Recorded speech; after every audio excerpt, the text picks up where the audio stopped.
モデロチャンネルにようこそ。今回は水性ホビーカラーについてまとめてみました。水性塗料が気になる、これから使用してみたい、そんな方に向けての内容になります。説明には、こちらの水性ホビーカラーを使用しています。よく、新水性ホビーカラーと言われていますが、約38年間販売されていた旧水性ホビーカラーのリニューアル版だからです。もっと基本的な塗装についての動画もあります。こちらをご覧になるとより知識が深まるかと思います。では、今回お話しする項目は以下の通りです。1、新水性ホビーカラーとは、まずは水性塗料とは何かお話しします。これは、水と有機溶剤とアクリル樹脂と顔料が混ざった塗料です。水性塗料には水性アクリル塗料とエマルジョン水性塗料と2種類ありますが性質はかなり違います。もし違いを詳しく知りたい方はこちらの動画をご覧ください。では、新水性ホビーカラーについて詳しく説明していきます。基本性質。新水性ホビーカラーは水に有機溶剤が少量混ざっています。ラッカー塗料と性質が似ていますが、ベースが水なので匂いがかなり少なく毒性も低いです。水と有機溶剤が揮発することで樹脂と顔料が定着します。そして揮発する際、わずかにプラスチックを溶かしますが、ラッカー系よりも安心です。カラーの性能。一部を除いて新水性ホビーカラーの顔料にラッカー系と同じ材料を使用したことで品質が向上しています。塗膜の強度。塗膜の強度は高いです。ラッカーほど強くはないですが十分だと思います。乾燥速度。この新水性ホビーカラーは旧製品の弱点だった乾燥速度が増しています。5から10分で乾燥します。筆塗りや重ね塗りの場合は15分ほど待った方が良いです。ラインナップ。新水性ホビーカラーのカラーラインナップは100種類以上あります。艶消しに調整する添加剤もあります。また、ガンダム専用のカラーも出ています。調色の手間が省けて便利ですね。花の名前のカラーもあります。テールトーンが素敵です。希釈と洗浄、水性塗料なので水で希釈することは可能です。ただし、希釈に比例して塗料の性能は下がります。専用の薄め液がおすすめです。洗浄については、乾燥前なら水で洗浄可能です。専用の溶剤、薄め液はありますが、ツール洗浄や色落としならキッチンマジックリンを使えば簡単に塗料を落とせます。洗浄する場所は室内が多いので、この匂いを抑えられるのはかなりのメリットです。2、塗装方法について。水性ホビーカラーの塗装方法は基本この2つです。筆塗りとエアブラシ。筆塗りは道具を揃えやすく、メンテナンスも楽です。塗料の濃さは筆塗りに適していますので、そのまま塗装できます。塗装する前にしっかり攪拌しましょう。筆塗りには大きく2つのポイントがあります。1、全体塗装の難易度は高め。2、部分塗装が楽。筆塗りの全体塗装はムラができやすいです。1回目は軽めに、なるべく同じ方向に2回に分けて塗装しましょう。自分の好みに合わせて、薄め液で薄めても良いです。塗り方も、筆を撫でるのではなく、乗せていく感じで塗っていくと、少ない回数で塗装できます。重ね塗りする場合は、しっかり乾かさないと筆の塗る力で下の色が溶けます。少し扱いは難しいですが、ムラを活かした題材には最適だと思います。そして、お手軽さは抜群なので、塗装環境が限定される方にはおすすめです。部分塗装とは、エアブラシや缶スプレーでマスキング塗装が大変な、細かい部分でよく使う方法です。面相筆を使用して塗装しましょう。はみ出したら、乾燥後に重ね塗りで調整します。汚しを表現するレザリングもできますが、調整のことを考えると、他のツールを使った方が楽だと思います。エアブラシ塗装について、新水性ホビーカラーはエアブラシ塗装と相性がとても良いです。エアブラシ塗装には大きく4つのポイントがあります。1、高性能で匂いが少ない。2、希釈が必要。3、一度で塗装しない。4、洗浄が楽でローコスト。ラッカーと同じような使用感で匂いがかなり抑えられます。室内塗装の敷居はかなり下がると思います。屋外でも塗装は可能です。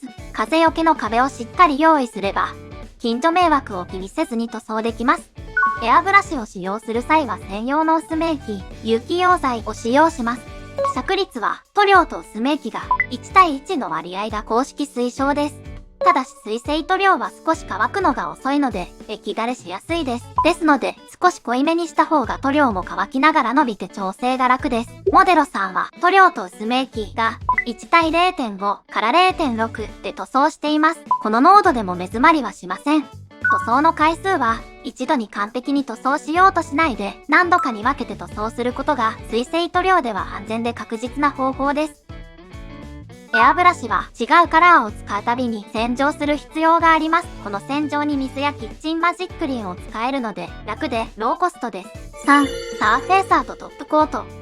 水性のサーフェイサーとトップコートもあります。水性なのでやはり匂いが少ないです。まずはサーフェイサーの説明です。水性サーフェイサーは瓶タイプと缶タイプがあります。3色あり、グレーは500番と1000番があります。瓶タイプはエアブラシで使うことが多いです。筆塗りでも使用は可能です。カラーと同じで少し乾くのが遅いので液だれしやすいです。こちらも希釈率は塗料と薄め液が1対1の割合が公式推奨ですが、モデロさんは塗料と薄め液が1対 0.5 から 0.6 で塗装しています。サーフェイサーもプラスチックに弾かれやすいので1回目は軽く乗せる程度にします。綺麗に塗装できたと思っても乾くとムラになっている場合もあります。2回に分けて塗装しましょう。傷埋め能力ですが、いつもは消える傷が残るといったことが多かったので、ラッカーのサーフェイサーに比べると少し低い印象があります。ヤスリがけで表面処理をしっかりするか、水性サーフェイサー500番を1000番として使うのも一つの方法です。缶タイプは少し扱いが難しいです。エアブラシと違って希釈が固定され、ガスの力も強いので上手に拭かないとあっという間に液だれが始まります。軽く乗せることを心がけて数回に分けて吹き付けましょう。続いてトップコートです。こちらも瓶と別シリーズですが缶タイプがあります。瓶タイプは艶消しクリア、半光沢クリア、クリアの3種類あります。こちらも希釈率は塗料と薄め液が1対1の割合が公式推奨ですが、もっと薄めても効果的です。塗装方法もエアブラシの他に筆塗りも可能です。カラーやサーフェイサーを塗装する前に艶消しを塗装する手法もあります。艶消しは表面をデコボコにするので塗料の食いつきが良くなります。缶タイプは一つ注意点があります。缶スプレーはトップコートを拭くとたまに泡が飛び出ることがあります。水性塗料の表面ではこの泡が最後まで残ってしまいます。上手に筆で泡を消しましょう。4、ツールとの相性。新、水性ホビーカラーとツールの相性ですが、3つのポイントがあります。1、重ね塗りのルール。2、塗装の便利ツール。3、デカールのツール。新、水性ホビーカラーは重ね塗りが柔軟に行えます。上塗りに使用する場合、アルコール以外は全て可能です。下地にした場合はこのようになります。一つ一つ説明すると、ラッカーの上塗りは可能です。しっかり乾かして少しずつ塗装しましょう。筆の場合は強く押し当てると下地が溶けてしまうので注意しましょう。水性塗料は問題なく上塗りできます。ただし一つだけ注意点があります。ニテヒナル、エマルジョン水性塗料のアクリジョンがあります。このベースカラーシリーズは上塗りできません。公式が発表しています。エナメル塗料は問題ないですが、修正溶剤をつけた綿棒で強くこすると色が落ちてしまいます。優しく拭き取るようにしましょう。アルコールというのはガンダムマーカーなどのツールです。アルコールは非常に強力で、ラッカーだろうが何だろうが、関係なく下地を溶かしてしまいます。塗料の性質をしっかり覚えて色を重ねていきましょう。塗装の便利ツール。塗料を攪拌させたり、調色したり、他の容器に移したりするためにこのような調色スティックがいります。割り箸など、木のものは木くずが入るので、金属製を使いましょう。塗料希釈用にスポイトがあれば細かく調節できるので便利です。塗料の容器に紙コップがあれば後始末も楽です。調色して保存したい場合は、スペアボトルを使用すると良いです。塗装には、持ち手棒も重要です。持ち手棒は、クリップがついているので、パーツを挟んで固定して安全に塗装できます。持ち手棒を立てるのに、塗装ベースも便利です。安全に乾燥できます。デカールのツール、テトロンシールを使用する場合は全く問題ありませんが、水転写デカールを使用する場合は、これらのツールを一緒に使うと思います。これらにはデカールを柔らかくして密着しやすくする軟化剤が入っています。この軟化剤には水溶性有機溶剤が含まれています。手際よくデカールを貼って拭き取れば何も問題ないのですが、調整に時間がかかって何度もデカールを動かしたり押さえたりすると塗料が溶けることがあります。軟化剤が入っていないこちらのデカール糊を使うと安心です。